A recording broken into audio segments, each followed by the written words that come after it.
Also, I couldn't run a cabbage, so I've got a lettuce pretending to be a cabbage on my shelf. Anyway, let's talk about Mortimer. So, Mort is the 4th book in the Discworld series. This is the first one that I read, and this is the first one that actually has a plot that has anything to do with the actual book. So I like it. I'm not going to lie, I like this one. It starts falling into tropes a little bit with the love story between Mort and Isabel. They have this, and he defines it as a hate-hate relationship at the beginning, and then by the end they just realise they may as well get married, and then they do. Sorry, spoiler alert. Anyway, let's have a bit of a plot summary. So, Mortimer is a clever boy, works on a farm, a bit too clever, a bit too bookish, not very practical. He doesn't do well on the farm. His uncle Essex says, go off, become an apprentice. If anyone knows, I love apprenticeships. So anything with an apprenticeship in, I'm going for it. So they go to the apprentice fair and nobody wants him because he's a bit weird. So he gets apprenticed to Death. His dad thinks it's an undertaker, it all goes a bit weird, but he goes off. He meets Isabel, who is Death's adopted daughter, and it heavily implied that the whole point, Death wanted someone for Isabel to marry. Isabel is older than she seems. She's 35, even though she looks 16, because time doesn't move on in Death's realm, which comes in useful later when we talk about Albert, Death's servant. Now, Albert is Alberto Marek. I'll talk about him more in the later books when he appears. And Albert's just a bit annoying. He's a wizard. Albert ended up in Death's domain by doing the Rite of Ashk Ente backwards. The Rite of Ashk Ente summons Death to you. He thought by doing it backwards, he would push Death away so Death would never come and get him, when in actual fact it just took him to Death's domain. Oops. It took me a long time to work the logic out in that because I was a little bit too young when I read this first. I had the story tapes on the CD, and I remember drawing pictures on all the CDs, and I had like a proper Walkman. This is going back. Death also has in his domain where he lives with also his horse called Binky, who is a massive white steed, who just always seems really lovely. He seems like the sort of horse you'd want to have, because the skeletal ones are just not practical. In his domain, he's grown loads of it. For Isabel, he's definitely really interested in humankind, and Isabel is sort of his route into that, to have the gardens, the house, which is all black, everything's different shades of black and more black. Why is there a cabbage? I'm glad you thought it was a cabbage. It's actually a lettuce. Well, I know it's a lettuce, but I think... Because this book has cabbages in it. And I'm trying to put things behind me that relate to the book.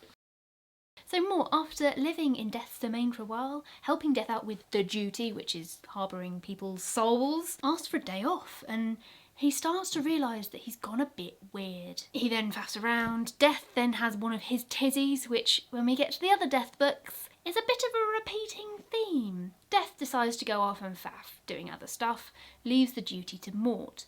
Mort messes up because why not? And saves the life of a beautiful lady. Princess Kelly, and I do think the name Kelly is a sort of pun, not a pun necessarily, but it's on one of those sort of girly Tracy type names. Oh, woe is me, and all that. They then have to faff around, save the world, save the kingdom, save the cheerleader, save the world, bish bash bosh, basically. Don't want to give too many spoilers away. So, themes.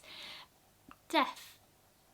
I think the themes are mostly around death. Definitely themes about what eternal life means with both Albert but also with Isabel. Isabel has eternal life, but she's miserable. She was allowed to grow up to 16 and then just left and is dull and is like this proper teenage girl, but has been a proper teenage girl with all the hormones for 20 years. Albert, on the other hand, is so scared of death that he's happy to take a miserable half-life for eternity rather than dying. I also found out recently that Disney wanted to make a version of this, and I am so gutted that they didn't, because that would have been amazing. There have been animated versions of the later books. The Death books have been some of the favourites for making into TV series. There's obviously The Hogfather on Sky One, and then also there was an animated version of Soul Music done, which was quite cool. Definitely worth watching. There is also a BBC radio play of this one, which I personally quite like. A lot of people really hate it because you're taking this really good book that's 7 hours audiobook if you have it in whole down to 2 hours, so of course it's going to miss out a lot. It leaves a lot of the plot in but takes out a lot of the jokes, So, yeah. And I've just remembered that I went to see this as a child. It's a play, so I'm trying to remember it now. It was good. It was definitely good. Oh, I've just found it on Google. So on the Wikipedia page for Mort, there was a musical written in 2008. That was definitely the one I saw when I was about 17. It was youth music theatre, written by Jennifer Toxvig, which is the sister of Sandy Toxvig, who you may have heard of. That's really cool. Like, Greenwich Theatre puts on some good stuff. This carries on the logic of the gods from the earlier books. Death goes to the gods and asks them to change history, or change the future. Yeah, it's like a time travel story, but like about the future, not about changing the past. That's quite a clever play, actually. I like that. But it has all the same twists and turns, that if you go back in time and kill someone, what will happen? But they never actually do the going to the future bit. Another point I wanted to make is the death in this book is not the same as the death in Good Omens. Good Omens' death is different, and it is in a different universe, so don't get them confused. A lot of people do. A lot of people complained when they saw Good Omens and were like, he's not how I thought death. You're thinking of the Discworld death, not him. I thought I would do a little bit more talking about the Discworld death. So death is an anthropomorphic personification. Woo, got it. Anthropomorphic means someone who is sort of shaped like a human. Personification means like person. Discworld has quite a lot of them. He counts all the gods and things like that as anthropomorphic personifications. He's 7 foot tall, he wears a robe, he has Binky the horse, who is this lovely white horsey thing, and his voice just appears in your head without going through your ears. His job is to guide souls from the Discworld to wherever they go to next, and it's explored later on where that is, with the general consensus is that you end up where you think you're going to end up. But in Small Gods there's more talk around this and about how you have to get there, and that your soul has to forgive yourself all the things you've done before you can get it. I'll talk about it when we get to Small Gods, and I've actually spent some time thinking about it. Later on we get the death of rats, but that's because death splits up. At this point there is just one death for everyone. Him, no one else. He only appears for certain people, so witches, wizards, and notable figures. When Mort goes along to a witch's death in Mort, she's a bit disappointed, but she's actually really nice about it. One of the positives of being a witch is that you get to see death in person when you die, but actually most witches have met death many times before, especially Granny Weatherwax. I've always really liked Pratchett's death because he's just very human. Alligator sandwich and make it snappy. He's not meant to be, and every now and again he remembers that he's not meant to be and goes back to it, but actually it feels like the more time he spends around humans, the more human he becomes, or maybe he always was. It's a really interesting concept when you're talking about anthropomorphic personifications, that they actually have the characteristics of humans, basically, which in comparison to Good Omens, they definitely don't have human characteristics unless they spend time around humans. When you look at all the devils and the angels, they're very unhuman, but then spend so much time on Earth that they basically become human, as also the Antichrist is human, so just is very human. Death called his horse Binky because it was a nice name. I just like to add that fact in because it is a nice name. The reason he's not a fiery steed is because the fire kept on setting Death's cloak alight. I forgot to mention also that Binky can fly by creating his own ground above ground level. Mort means death in French or Quirmian, which are basically the same language. He's obviously the title character, because you can see below that I've said it's Mort. One quote I really like in Mort is where Death gets Mort to muck out the stables, and it's a play on that sort of sensei-apprentice relationship where the apprentice is made to do menial tasks so he learns about himself, and Death says, "Why do you think I'm asking you to do this?" And Mort's like, "Because it smells." I like that play, basically. I have a lot of moral opinions on apprenticeships, and I do think that people need to start at the bottom. You need to learn the trade from the bottom up, and there's a lot of work that needs to be done, and you may as well get someone cheap and young to do it while they learn by osmosis about the other stuff going on. On to Isabel. Isabel spelled with a Y. I have no idea why. Saved by Death as a baby when her parents died in the Great Neff, which is a desert.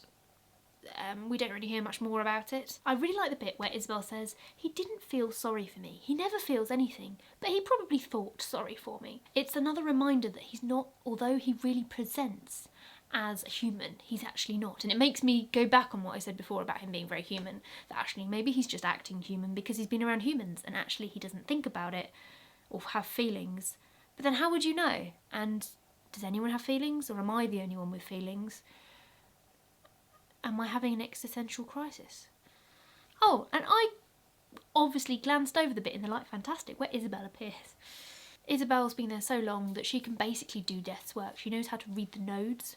I still don't really know why they're called the nodes. If anyone knows, can you comment below? And in the end, I don't want to give spoilers away, after the sort of the climax of the story, her and Mort both seem to be happy. So, Alberto Marek. So on to Albert. Albert was played by David Jason in the film, which really annoyed me when he then played Rincewind because it just confused my brain, man. Confused my brain. Also, when the Discworld TV programmes came out, I had never watched Only Fools and Horses, so I actually didn't know who David Jason was. No, I just thought he was a bit irrelevant. In Mort, we find out that Albert has 91 days, 5 hours and 3 minutes left of his life, and he does end up going back to the Earth and using up some of that time, which is quite scary. But you can imagine living for thousands of years and not being allowed with 91 days left to live. In Hogfather, we get more of Albert's backstory, which is just a little bit sad, like minor level sad. I also really like the fact that in this book Albert does the rite of Ashgente, and he's so scared of death and dying, but not scared of the actual death. So when he just wants to rat Mort out, he does the rite of Ashgente to bring death back. Notable mentions of quotes. Death being asked, "Where did you get these coins?" In pairs. Although apparently some cultures they only put one coin in their mouth rather than two on their eyes. So, but I don't know how you just in mouths, that wouldn't be as funny. And there are also many mentions of tax in this book, because obviously the two things that are inevitable are death and taxes. This makes me quite sad that Pratchett never got round to writing his book on taxes with Moise von Lipwig. Wonder where he would have gone with that and what death jokes he would have put in there. I also love the fact that Cutwell, the wizard, who I have not mentioned so far. Cutwell's a wizard who, I don't know, she's a normal wizard. The princess has banned magic, so he's not meant to be doing the magic. He then also, wizards are not meant to do the naughty with the ladies, otherwise they can't do magic. And by the end, he is definitely doing the naughty with a lady, with one particular lady. That is a pun I like. He becomes the master of the Queen's bedchamber. We all know what that means. When I was 12 and reading this, I didn't know what it meant. And I'll leave you with a quote that I really think describes Mort as a character. If Mort ever compared a girl to a summer's day, it would be followed by the thoughtful explanation of what day he had in mind and whether it was raining at the time. So, what did you think of this review? Comment below. What sort of things would you like me to talk about? Comment, like, subscribe, bell. If you click the bell, you get notifications, and I like it when people do that. Right, I'll speak to you soon. Bye. My notes have disappeared. Like, that's how many notes I made. I definitely made more notes than that.